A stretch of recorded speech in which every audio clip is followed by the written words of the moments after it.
બહુ બહુ સભાનતા માંગે છે. વાર્તા એ ગ્રેટેસ્ટ ઇકોનોમી ઓફ મીન્સ. તમારી પાસે ઘણી સામગ્રી છે, વેડફવાની નથી એમ. ચા પીવાની છે, ચાસણી નહીં. જે રીતે એ કરે છે ને, ગોળ નાખીએ એટલું ગળ્યું થાય એ કહેવત બરાબર છે, પણ ગળ્યું બહુ નથી કરવાનું. અને પછી તમે જુઓ કે ખરેખર તો વાર્તા એ પૂરી થઈ જાય ને, એક કોઈને લાગે કે વાત પૂરી થાય એમ, પણ લેખકે બીજું કહેવું છે, સંસાર કેમ ચાલે છે, આ સંસાર આનાથી કશું. તો પછી લેખક આગળ લખે છે, તમે જુઓ કે પછી શું થાય છે. તો 6 માસમાં પાછી લક્ષ્મી ધીમે ધીમે ઝાંખપમાં પડી ગઈ અને 6 માસમાં લક્ષ્મી ગુજરી ગઈ.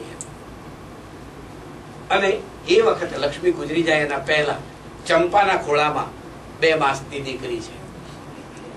અને પછી લેખક આપણા રૂવાટા ઉભા થઈ જાય. વાર્તાનો અંત શું હોય રામભાઈ? તો એ કહે છે કે એક જ વાક્ય લખે છે, બિલકુલ ખોળામાં દીકરી રાખેલી બતાવીને રમેશભાઈને ખબર છે કે એ તરત એક વાક્ય આવે છે સડસડતું, અને ચંપા જાણે માનું વેર લેવા માંગતી ના હોય એમ દીકરીને બમણા વેગથી ઉછેરવા લાગી. ત્યાં વાર્તા પૂરી થાય છે. આપણા ધ્રુજી જઈએ, કેમ કે જીવનનો કોઈ જવાબ નથી હોતો ને. જીવન સમીકરણો થોડા છે જીવનના. જીવન તો એવું છે કે મારું ને તમારા જીવનનું સમીકરણ એમાં મળતું નથી કોઈ દિવસે. બીજી બધી વસ્તુમાં તાળો મેળવી શકાય. જીવન તો એક પોતાનું અને યુનિક હોય છે. વાર્તા આ જીવનની વાત કરે છે, માટે વાર્તા એ પડકારરૂપ છે. હિમાંશી શેલની એક વાર્તા છે અકબંધ. આજની વાર્તા લઈએ એમ.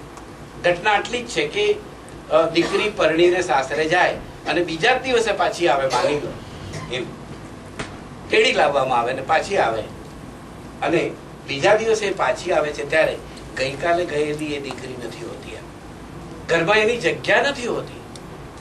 આપણને હિમાંશી બેનને આટલો જ એક અનુભવ હતો કે એક છોકરીએ એમને એક સહેજ ઘટના કહેલી કે કેવું આપણે પાછા આવીએ ત્યારે આપણો રૂમ પણ બેનનો રૂમ થઈ ગયો હોય ને બધું બદલાઈ ગયું હોય ને બધા આપણને એમ કે તું બેસ ને હવે તું કામ ના કરે.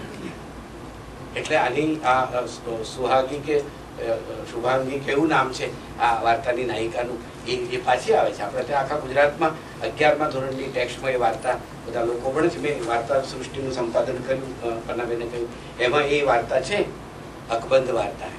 તો એ જમાઈ MBA થયેલો છે ને એને પરણાવી છે ને 2-3 વર્ષથી બેંગ્લોર તરફ છે ને ઘરના બહુ